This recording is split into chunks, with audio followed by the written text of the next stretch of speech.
Hello everyone, welcome to my channel. इस video में मैं आपको बताऊंगा कि किस तरीके से सेल्स को प्रोटेक्ट किया जाता है और एक लिमिटेड सेल्स को ही हमें अगर प्रोटेक्ट या अनप्रोटेक्ट करना हो तो वो किस तरीके से करते हैं। तो इसके लिए हम अपने एग्जांपल में जाते हैं। तो यहाँ पे हम देखेंगे कि यहाँ पे मैंने कुछ डेट, मंथ और ईयर करके इस तरीके से बनाया है।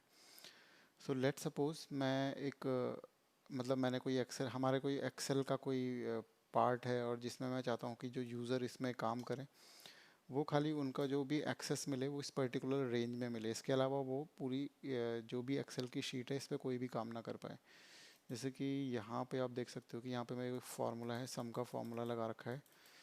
सो लेट सपोज इस एग्जांपल में ये करते हैं कि हमें इस पर्टिकुलर रेंज को ही जो यूज़र है वो एक्सेस कर पाए। इसके अलावा एक्सेल में कहीं पे भी क्लिक करे वहाँ पे क्लिक भी ना कर पाए, राइट। तो इसको हम प्रोटेक्ट के मेथड से किस तरीके से कर सकते हैं। तो ये एक्चुअली मेरे पास एक कमेंट में एक क्वेश्चन आया था कि किस तरीके से हम एक पर्टिकुलर रेंज को ही एडिटेबल बना सकते हैं।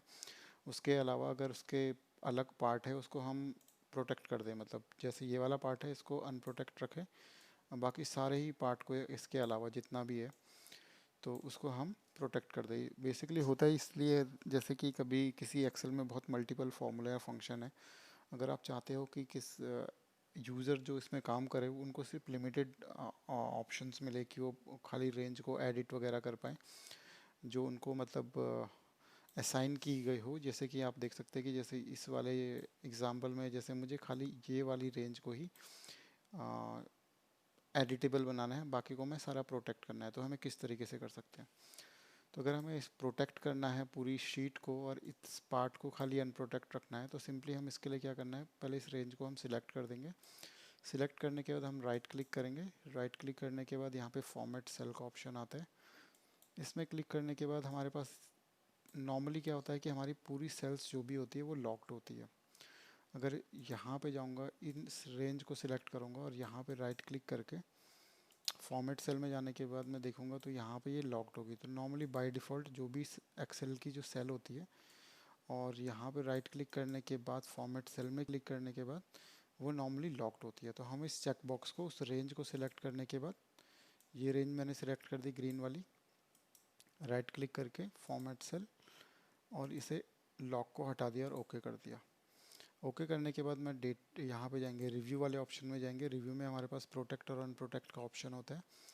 प्रोटेक्ट में क्लिक करने के बाद यहाँ पे हमारे पास ऑप्शन इस तरीके से आते हैं। जैसे स्टार्टिंग में जैसे ये दोनों के दोनों ऑप्शन सिलेक्टेड होते हैं तो मुझे यहाँ पे सिलेक्ट अनलॉक्ड सेल, क्योंकि मैंने वहाँ पे सेल को अनलॉक कर दिया है। और यहाँ पे लेट सपोज मैं पासवर्ड दे देता हूँ 123। ओके करके इसे रिकन्फर्म करते हैं 123। ओके कर देंगे। तो अब देखेंगे कि मैं यहाँ पे कहीं पे भी सेल सिलेक्शन मेरा ख़त्म हो गया है, मतलब मैं कहीं पे भी क्लिक नहीं कर पा रहा हूँ। लेकिन इस रेंज में जाऊँगा तो यहाँ पे मेरा ऑटोमेटिकली यहाँ पे हर जगह क्लिक हो रहा है, लेकिन यहाँ पे भी क्लिक नहीं हो रहा है। जैसे मैं इसे टैब से भी दिखाता हूँ आपको। टैब में क्लिक करके ये यहाँ पे ये सारा इन रेंज के अंदर ही जा रहा है और इसके अलावा इस पर्टिकुलर रेंज से बाहर नहीं जा रहा है, राइट। जैसे यहाँ पे गए, यहाँ पे जाने का लेफ़्ट किया तो नीचे आ गया, राइट किया तो ऊपर आ गया। तो इस तरीके से आपको एक लिमिटेड जो भी आपकी रेंज है वहाँ को, उसको आप अनप्रोटेक्ट रखना चाहते हो और बाकी पूरी शीट को ही आप प्रोटेक्ट रखना चाहते हो तो आप इस तरीके से कर सकते हैं। सिम और इसको अगर आपको प्रोटेक्शन हटानी है तो सिंपली आप इसको यहाँ से अनप्रोटेक्ट कर सकते हैं 123 लिख के।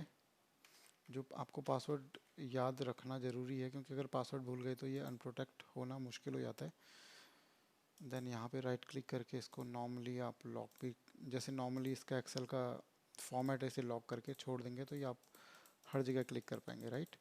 और फिर से अगर आपको लॉक करना है तो ये यहाँ पे राइट क्लिक करेंगे, फॉर्मेट सेल, यहाँ पे अनलॉक कर देंगे, ओके कर देंगे। देन प्रोटेक्ट शीट में जाने के बाद यहाँ पे सिलेक्ट अनलॉक्ड सेल पे क्लिक करके अपना पासवर्ड डाल देंगे, यहाँ पे ओके करेंगे। देन रिकन्फर्म करेंगे। जो भी पासवर्ड है आप इजी वाला पासवर्ड रखें जिससे आप याद रख सकें। और अब देखेंगे पूरी शीट में कहीं पे भी सिलेक्शन नहीं कर पा रहा हूँ एक्सेप्ट इस पर्टिकुलर रेंज के। तो अगर आपको इस तरह की रिक्वायरमेंट हो तो आप ये वाला लिमिटेड सेल सिलेक्शन वाली प्रोटेक्शन यूज़ कर सकते हैं, जिससे कि आप यूज़र जो भी, अगर आपने कोई फार्मूला या कोई कोड बनाया तो अगर आप किसी पर्टिकुलर यूज़र को देना चाहते हो, आप चाहते हो कि पूरी एक्सेल को ना यूज़ करके एक नॉर्मल एक सेल सिलेक्शन को ही यूज़ कर पाएँ, तो इस तरह की प्रोटेक्शन आप उसमें यूज़ कर सकते हो। आई होप आपको वीडियो अच्छा लगा होगा। Thank you for watching, have a nice day.